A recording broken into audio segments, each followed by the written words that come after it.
आइए सुनाते हैं आपको एक नई कहानी। पुरी की गलियों में आज बहुत हलचल थी। हर तरफ रंग बिरंगे झंडे लहरा रहे थे। छोटा अयान अपनी दादी का हाथ पकड़कर भीड़ के बीच खड़ा था। उसने सामने देखा तो वहां लकड़ी के 3 बहुत बड़े और ऊंचे रथ खड़े थे। अयान ने अपनी दादी से पूछा, दादी माँ, ये इतने बड़े रथ क्यों बनाए गए हैं और ये भगवान मंदिर से बाहर क्यों आ रहे हैं? दादी माँ ने अयान को पास बिठाया और कहा, अयान, इसके पीछे एक बहुत प्यारी कहानी है। बहुत समय पहले भगवान जगन्नाथ की बहन सुभद्रा ने अपने भाइयों से एक इच्छा जताई। सुभद्रा ने कहा कि वह नगर देखना चाहती हैं और अपनी मौसी के घर यानी गुड़ीचा मंदिर जाना चाहती हैं। भगवान जगन्नाथ अपनी बहन से बहुत प्यार करते थे, इसलिए उन्होंने मना नहीं किया।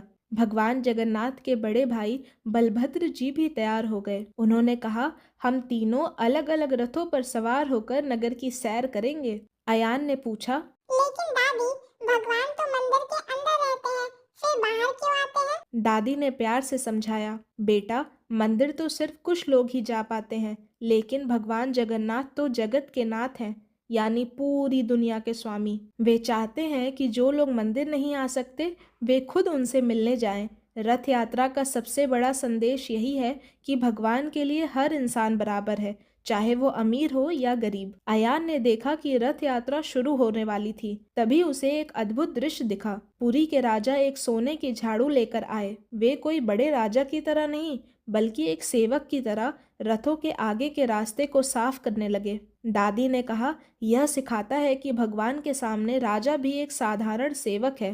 अहंकार के लिए यहाँ कोई जगह नहीं होती। अचानक शंख बजने लगे और ढोल नगाड़ों की आवाज गूंज उठी। भगवान जगन्नाथ को मंदिर से बाहर लाया गया। भगवान को धीरे धीरे झुलाते हुए लाया जाता है, जैसे वे मस्ती में झूमते हुए चल रहे हों। अयान यह देखकर नाचने लगा। उसे ऐसा लगा जैसे भगवान सच में उससे मिलने आ रहे हैं। अयान ने देखा कि कैसे हजारों लोग भगवान के जयकारे लगा रहे थे। हवा में बस एक ही नाम गूंज रहा था, जय जगन्नाथ, जय जगन्नाथ। अब सबसे रोमांचक पल आया।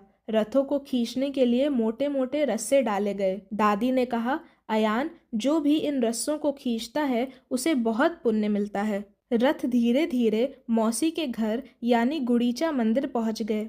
वहां भगवान 9 दिनों तक रुकते हैं और बहुत सारे स्वादिष्ट पकवानों का आनंद लेते हैं। शाम हो गई थी और सूरज ढल रहा था। अयान ने दादी का हाथ थामकर आखिरी बार रथों की ओर देखा। उसे समझ आ गया था कि रथ यात्रा सिर्फ एक त्योहार नहीं है, बल्कि यह ईश्वर के अपने बच्चों से मिलने आने का एक बहुत बड़ा और पावन उत्सव है।